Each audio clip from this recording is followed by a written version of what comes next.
This was no ordinary zombie outbreak. It was a crisis unlike anything the world had ever seen. By this day, the entire nation had become a living hell. In a world like this, saving others often meant losing yourself, but there was no time left to grieve. This building still hiding secrets, still holding horrors waiting to be uncovered. After making sure the children were safe, Hyun-su and the others prepared to leave. Before they went, the kids turned to Hyun-su to say thank you. Moments like that were rare for someone like him, but the fear of death still loomed heavy over everyone.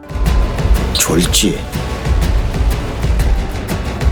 유치원 원장이 됐네. The supermarket owner's wife was growing more and more worried about Ik-hyung. At that moment, Ik-hyung had already broken free and was crawling through a ventilation shaft, trying to escape from a spider-like monster. The tight space left little room to hide and the spider creature was right behind her. The pressure was suffocating. Ik-hyung used all her strength to press herself against the top of the duct. The creature's vision was limited so it didn't see her. Once it passed, Ik-hyung scrambled toward a nearby exhaust vent. She kicked it open with her foot, but just as she was about to jump down, the spider monster spotted her and shot a web that wrapped around her neck. Her phone slipped and fell behind a railing. Ik-hyung struggled, managed to reach a shard of glass with her feet, and after a brutal effort, finally cut herself loose. The monster didn't follow, and Ik-hyung narrowly escaped. Then her phone lit up. It was a call from her husband, but all she could do was watch. Later, Ik-hyung walked up to Eun-hyuk and punched him in the face. Meanwhile, the city's emergency broadcast sounded again. The military announced that from this moment on, the nation was under full martial law. Though they still didn't know the exact cause of the mutation, they'd confirmed one thing: the monsters were tied to human desire. The stronger the desire, the higher the chance of transformation. 불특정 다수의 시민들이 괴생명체로 변하는 현상을 확인하였습니다. 정확한 원인은 밝혀지지 않았지만 인간의 욕망과 관련된 것으로 추정됩니다. 호흡기나 혈액을 통한 전염은 아닙니다. 체온 저하, 코피, 혼절, 한청, 환각 등의 증상을 보이는 자는 격리하십시오. 괴생명체는 뛰어난 회복 능력과 재생 능력이 있습니다. 완전히 괴생명체로 변하기 전에는 심각한 절단이나 손상은 재생할 수 없습니다. 그렇기 때문에 괴생명체를 없앨 수 있는 유일한 시간이며 이를 골든타임이라 명명하였습니다. 군은 현 사태를 해결할 능력과 의지가 있습니다. 살아남으십시오. 건투를 빕니다. For many, the military's announcement felt like hope, a reason to believe they might be saved. Elsewhere, while checking on survivors with Jae-hyun and Ji-soo, Hyun-su was attacked by a mysterious creature. He fell straight down from above. Eun-yu witnessed it with her own eyes. Later, she found him and helped bring him back. That's when the others learned something else. Hyun-su had the ability to recover unnaturally fast. He wasn't normal, he had mutated, but he was different. Instead of killing him on the spot, the group decided to vote on what to do with him. Eun-hyuk pulled out a stack of paper and suggested a secret ballot. The supermarket owner immediately made his stance clear: he wanted Hyun-su gone. The others didn't say much. Only Eun-hyuk stood up and voiced his opposition. Before the vote began, he said something that struck a nerve: by casting this vote, you're choosing to become a murderer. The words hit everyone like a brick, except, of course, the supermarket owner, who stepped forward again, loud as ever. 빨리 손 안 들어? 사실상 각자 누가 동의했는지 모르는 게 나은 거 아닌가? 민주주의 국가에서 투표를 활용하는 건 너무나 당연한 거고. 민주주의 좋아하시네. 세상이 망했어. 그리고 부인분한테 여편 내니 뭐니 막대 먹은 소리 좀 멈추시죠. 매우 불쾌하네요. 이런 씨. 네가 뭔데 신경 쓰? 그만두시죠. After the voting ended, the results were in 8 votes for exile, 7 against. If even one of the 2 remaining votes was also a yes, Hyun-su would be forced out. The final 2 ballots were revealed: 1 vote against, the other abstained. The supermarket owner couldn't accept the result. He shouted furiously, demanding Hyun-su be kicked out, but suddenly his body betrayed him. Blood poured from his nose and mouth.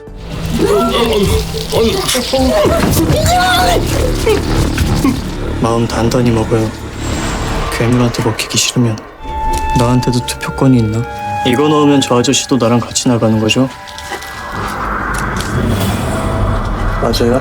The supermarket owner collapsed. In the end, Hyun-su cast his vote against himself, and in doing so, he dragged the supermarket owner down with him. Exactly what he wanted. Both of them were locked up in the isolation room.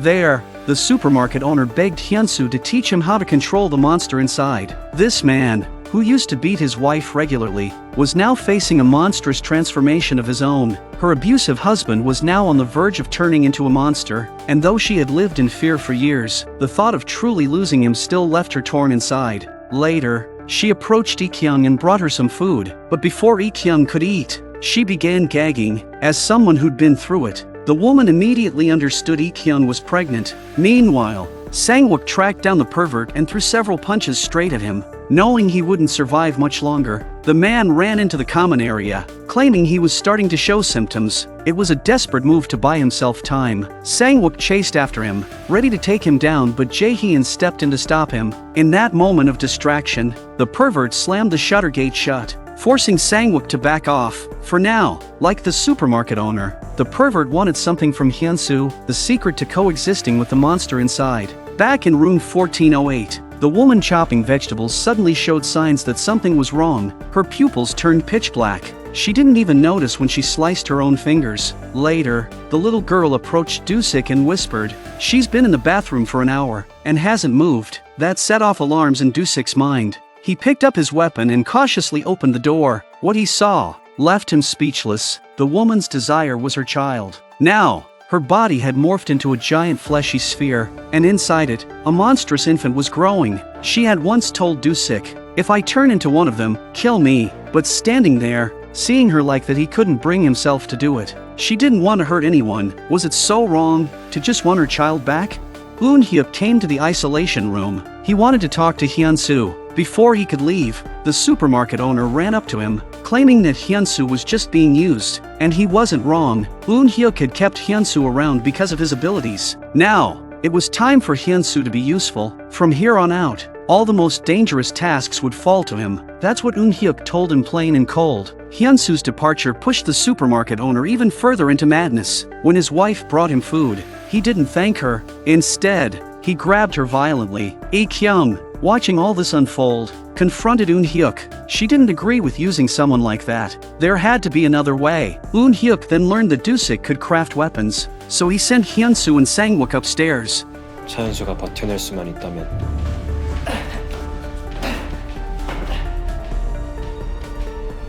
우리에겐 차현수보다 강력한 무기는 없어요. Eun-hyuk wasn't the oldest in the group, but he saw things the clearest. During the last vote, he had even considered rigging the results, but half of them voted not to expel Hyun-su. And it wasn't out of sympathy, it was because they weren't sure when they themselves might turn into something like him. Do you remember that post Hyun-su saw about the apocalypse? Turns out Eun-hyuk had seen it too. He showed a photo from his phone to Lee-kyung, and what she saw shook her to her core, because the person who made that post was her husband. On the way back to room 1408, Dark Hyun-su appeared once again, sensing a monster nearby. Hyun-su almost walked straight into danger. Luckily, Sangwuk was there and knocked some sense into him with a punch, but the door was already open. A flaming monster with lightning-fast speed appeared, nearly killing Sangwuk.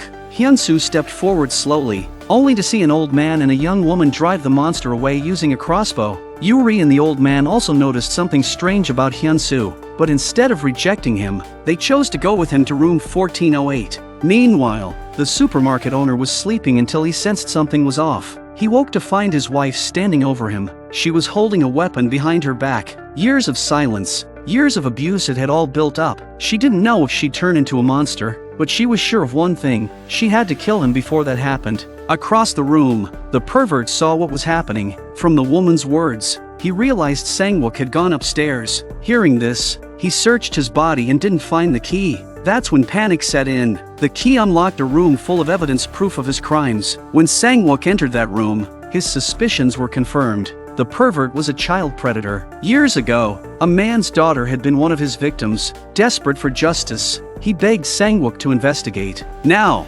Sangwuk stood in the room, eyes locked on the photos pinned to the wall. Meanwhile, Hyun-su reunited with Dusik. Inside the same apartment, they saw the woman who had transformed into the grotesque monster. Back downstairs, Jisoo and Jae-hyun painted a giant SOS sign and hung it by the door, hoping the military would see it. The pervert was no longer calm. Afraid that Sangwuk would come after him, he cut his own hand, trying to prove he hadn't mutated. Then he left the isolation room, weapon in hand, but it was already too late. Sangwuk was waiting. The pervert tried to attack him, but Sangwuk endured the pain and walked right up to him. He thought of all the girls who had died, and with a hammer in hand he executed him. Then, he dragged the body to the shutter door, opened it, and pulled him outside. Sangwuk brought him to where the monsters hid, then turned back and shut the gate behind him. He didn't intend to go back inside, but Jae-hyun appeared. He believed in Sangwuk.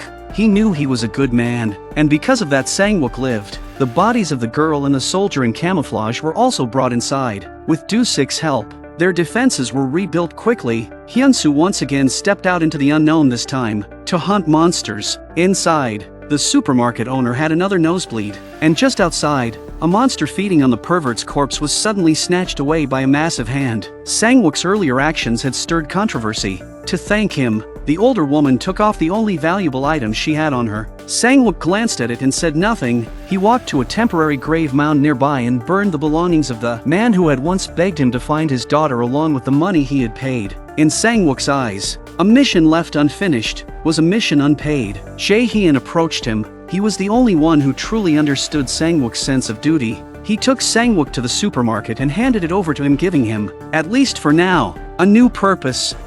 이제 그쪽이 여기 담당입니다. 내가 왜? 다른 방식으로 싸워보시라고요. 여기 혼자 있기 좋습니다.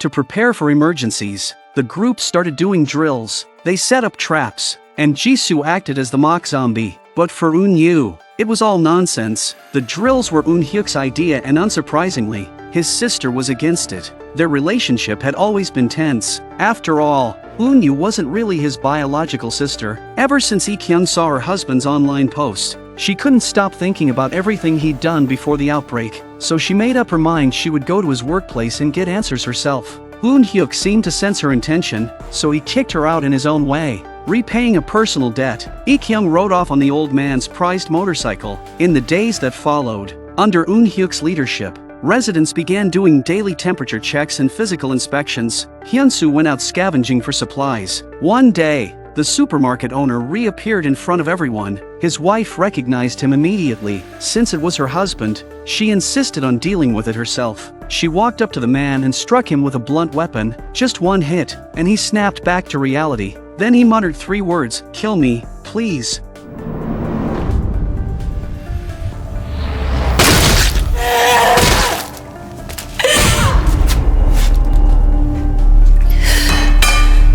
And so he died by his wife's hand. Hyun-su watched from the side, terrified that one day, this might be his fate too. Meanwhile, Lee-kyung arrived at her husband's office. Inside the drawer, she found his tablet and the post. Her husband had written that he was infected. It had been 10 days since the nosebleeds and fainting spells began. During that time, a monster kept surfacing inside him, but if he could survive for 15 days, the symptoms would stabilize. These were known as special infectees, people who might be humanity's only hope. Right then, a group of soldiers arrived and took Lee-kyung away. She asked about her husband, but a woman told her he had become an experiment. No one knew if he was alive or dead. Now it was clear they were hunting special infectees. Lee-kyung looked her in the eye and said, "I know where to find one." She was talking about Hyun-su. At that moment, Hyun-su was heading toward the underground parking garage when he was ambushed. A mysterious creature had strung him up in the air, half suspended. By the time Eun-hyuk and the others arrived, Hyun-su's body was covered in thick, green liquid. A strange creature stood nearby, almost as if it were asleep. Eun-hyuk warned everyone, "Don't wake him." They carefully reached Hyun-su and got him down, but just as they were about to leave, Jisoo dropped something. The loud, metallic clang echoed through the parking garage.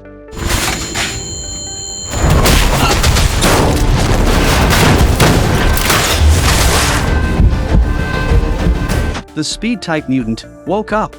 Meanwhile, Do-sik ran into trouble of his own. A spider-like monster suddenly appeared and charged straight at him.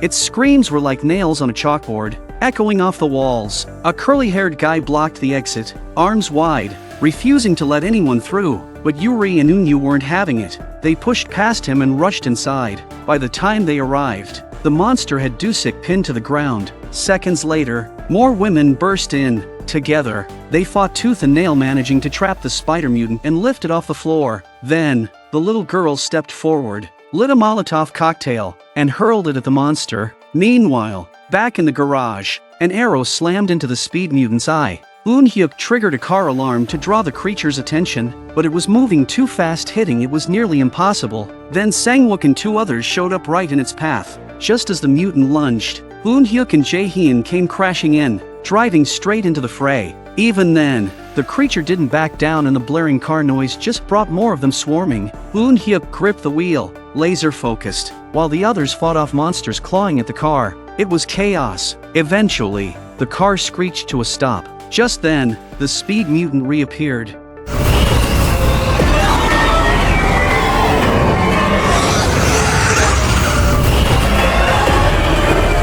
Up on the first floor, the group found Dusik, badly wounded. Then, Dark Hyun-su appeared once again. No words, just a stun gun in hand and a death charge straight at the spider mutant. The thing stabbed him over and over. No one knew how many times. If Hyun-su hadn't already mutated, he'd have been dead right there.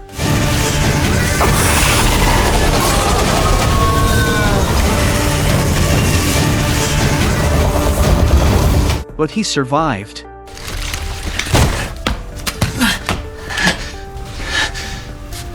Bloody and barely standing, he made his way back to the isolation room. At the door, someone tried to stop him. 더 힘들게 해서. 이번엔 네가 선택해. Hyun-su didn't flinch, didn't speak. He just closed the door behind him like he'd finally made his choice. Later, during a quiet meal, Hyun-su walked up holding his tray. The girl who had once apologized to him stood, gently asking, "Do you want some more?"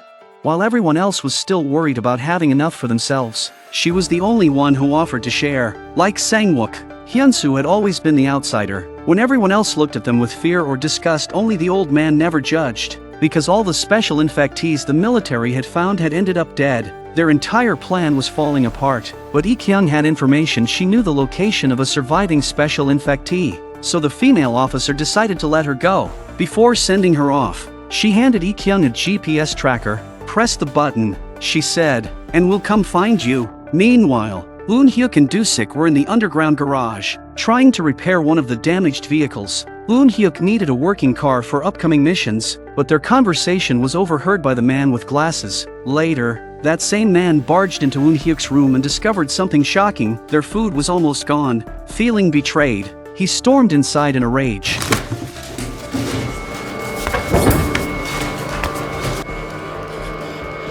니들끼리 도망치라는 거 내 모를 줄 알았어? 내 목숨 내놔. 그만두시죠. 아무도 못 믿어. 진정하시고 일단 얘기를 좀 하시죠. 착해 내놔. 착해 내놔라고. 착해 내놔 새끼야. 뭐하는 쥐들이야? 애들 보기 부끄럽지도 않아? 너 같은 놈이 제일 먼저 죽지. 정신 붙들어. The old man calmed him down. With the secret out, Eun-hyuk decided to face it head-on. He gathered everyone together. He explained that they only had 5 days' worth of food left. Someone needed to go out and find supplies. But instead of sending Hyun-su, Eun-hyuk went to Sangwuk. After Eun-hyuk left, the man with glasses approached Sangwuk and apologized for the way he'd acted. 맞을 짓 해서 미안합니다. 나도 때려서 미안합니다. Jae-hyun had seen the change in Sangwuk. Ever since the two had become friends, Jae-hyun often came by to share a drink with him. At dawn, something happened to Jisoo. After checking her condition, Eun-hyuk realized it was appendicitis. Under normal circumstances, it would have been nothing, but in a place like this, it could be fatal. Eun-hyuk was a med student, but he'd never performed surgery in his life. All he had was theory. Still, there was no time to hesitate. After getting Jisoo's consent, he told everyone what medical supplies he needed. Hyun-su was the first to step up. He jumped in a car, heading to a nearby hospital to find anesthetics. But as soon as the car left the garage, a massive hand flipped it over.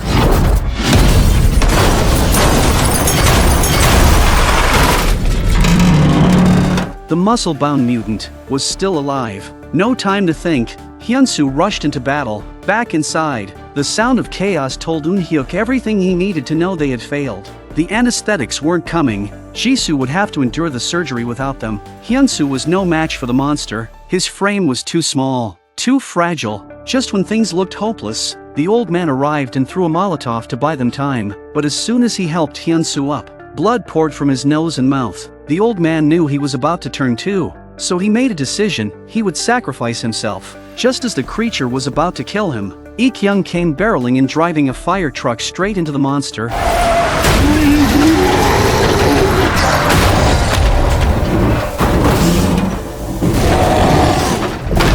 The monster roared and grabbed the fire truck, trying to smash her to death, but a streetlight blocked the swing. The monster tried again and again, but it was no use. While it circled the truck to strike from another side, Ik-young slipped into the driver's seat. She reversed hard. At that very moment, the car Sangwuk had driven exploded. The blast hit the creature dead on. It flailed, trying to beat the fire out, but Ik-young didn't wait. She hit the gas and slammed straight into it.